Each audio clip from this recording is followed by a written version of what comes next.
Months after the leak spread round the world changed the way that we look at the NSA, the U.S. is still looking for former National Security Agency contractor Edward Snowden.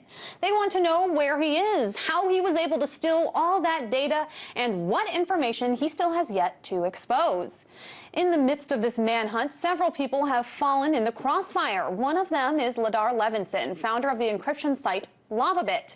He's cooperated with authorities in the past on criminal investigations, but when the feds came knocking this time around, they didn't want just a few emails. They wanted his entire SSL code. That's the code that encrypts the entire Lavabit service. He fought for months with authorities before he finally was forced to hand it over. And right as he did it, this message popped up on the website Lavabit. It's a letter announcing Lavabit's permanent closure. The letter says that Levison pulled it down for moral reasons and that he was legally not allowed to explain why. Well, after months of questions and speculation, Ladar Levison is finally allowed to talk about his ordeal. He joined me last week to tell me what made him decide to pull that website down and the lengths that the government went to get its hands on that SSL code.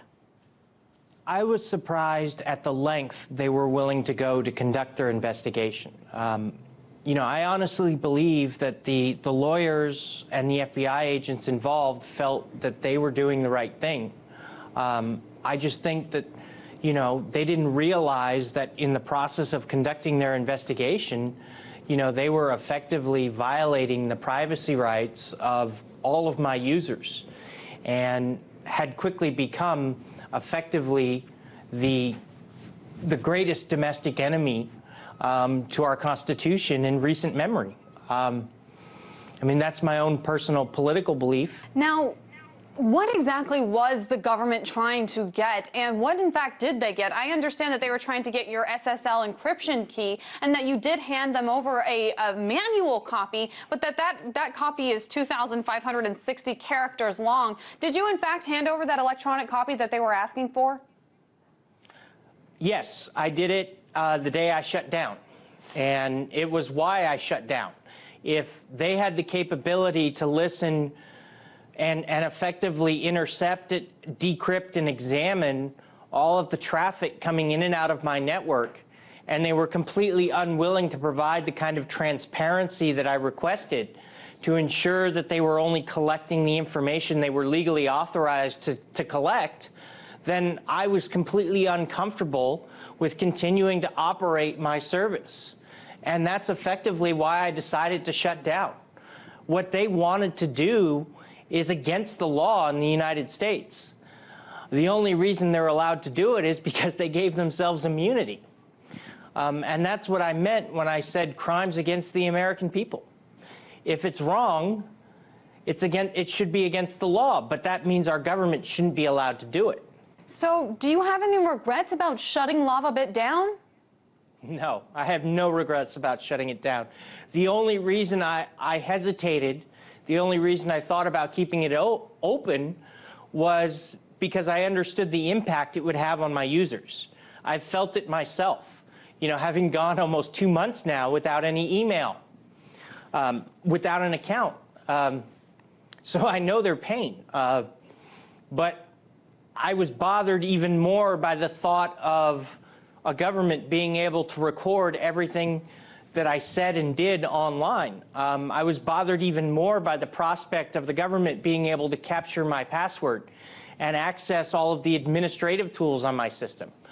I was bothered even more by the fact that they were requesting this very private, very confidential piece of business information from me, who was an innocent third party in this, and the fact that they weren't going to let me tell anybody about this request. I had decided very early on that I could live with the request if I was allowed to talk about it. What I couldn't live with, what I couldn't do, would be give them those keys and continue to operate the service, to become effectively a listening post for the federal government. That bothered me at a very deep ethical and moral level. And I felt that the only way to kind of let myself out of that was to shut down the service.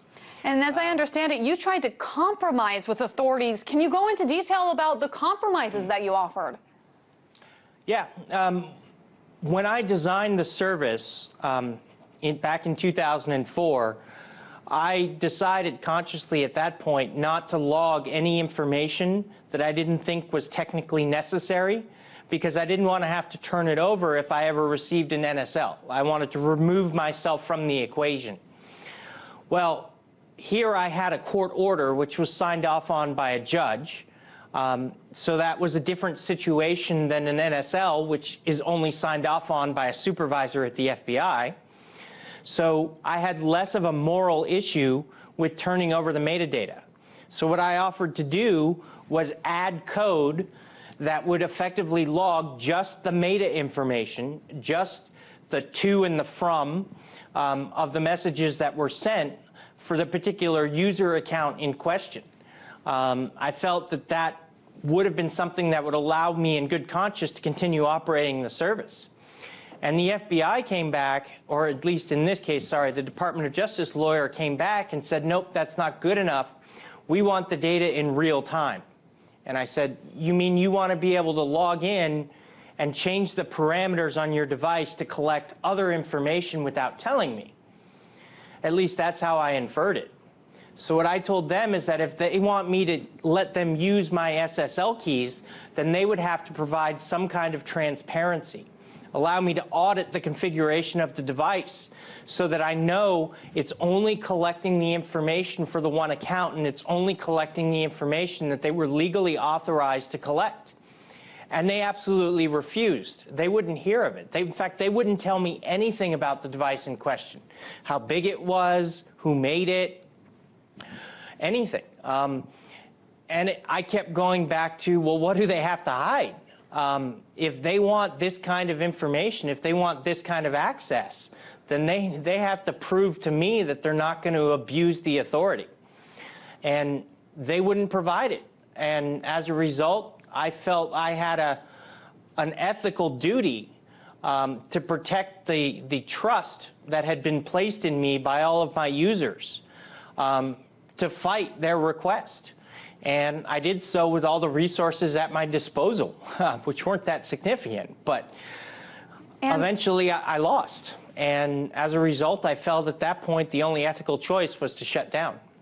And a question that people have been asking me to ask you is, can we expect Lavabit to come back in the future? And if not, what advice do you have to internet users in the U.S. to protect their privacy?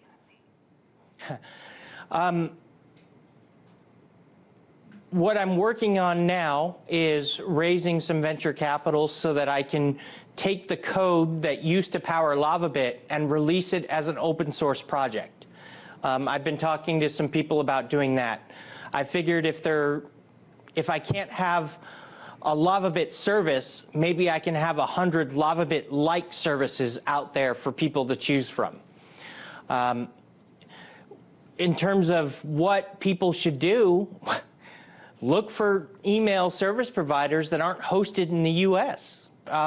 Look for ones that are hosted in countries that tend to have strong data privacy laws, like Switzerland or Iceland or even Germany.